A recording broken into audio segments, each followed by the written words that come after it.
So given that, we're going to do a confidence interval calculation. We'll work through the formula here and we'll give an actual example with data, and you can work through that in an assignment. So here we have a graphical representation of the sample means, X bar. So you can see the X bar, the sample means are spread out with a normal distribution. Most of them are in the center, peaked there, and then there's a tiny number way out in the left and right. Now what we want to be sure is that we want to make sure that the unknown population mean, the mu figure there, is somewhere in that middle area. We don't want the chart to appear so that mu is way out on the left or way out on the right. So we know that for a normal distribution of data, 95% of the data is 2 standard deviations below the center or 2 standard deviations above the center. So 2 standard deviations below the center is here, 2 standard deviations above is here.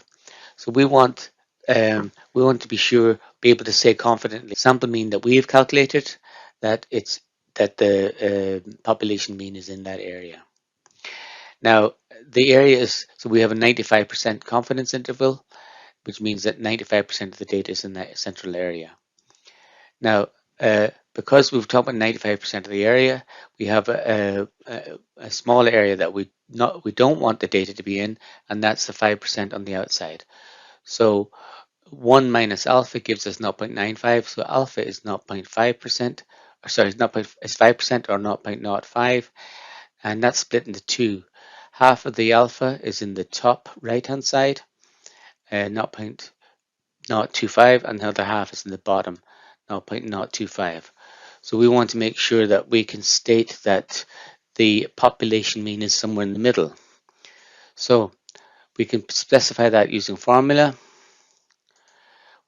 so we could say that the population mean is equal to the sample mean X bar plus or minus the upper boundary and the lower boundary, and that distance is t times s over square root n.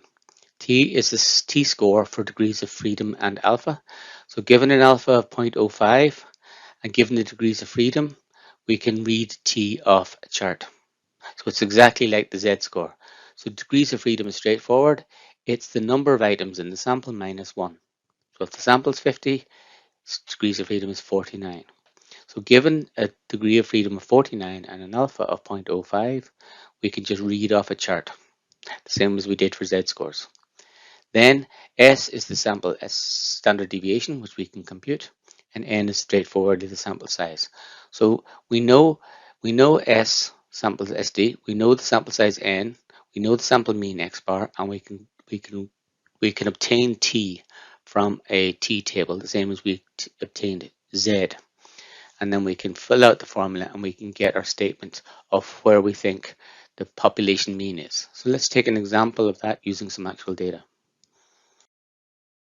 So given that formula, let's do an actual calculation, and this is using data that you're given in an assignment, so you can work through it yourself.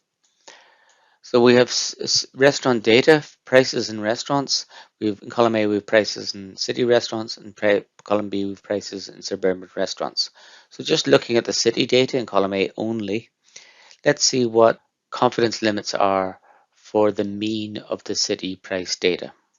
So we know from the calculations that the mean for the city price data is 49.3. So the sample mean is 49.3. We want to know where's the population mean given confidence limits of 95%. So we can apply our 95% confidence limits to a t-table to get a t-score. So there you can see along the top we've got a 95% confidence limit, and down on the left in the rows we've got the degrees of freedom. So there's actually 50 items in this city sample. So the degrees of freedom is 49, but we don't have a 49 row there. We could read off the figure between 48 and 49, but we're just going to round it off a little bit for convenience for the presentation. So 95% confidence, degrees of freedom is 50. We read that off and our t-score is 2.009. So we feed that into the calculation here. And this is our calculation for the city population mean. So we can see that the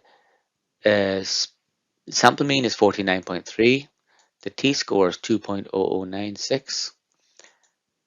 The standard deviation, which we can also compute for that data easily, is 14.9, and the n is 50. And that gives us a population mean, which is 49.3 plus or minus 4.2388. So the population mean we know is somewhere in the area between 45 and 53 with 95% confidence.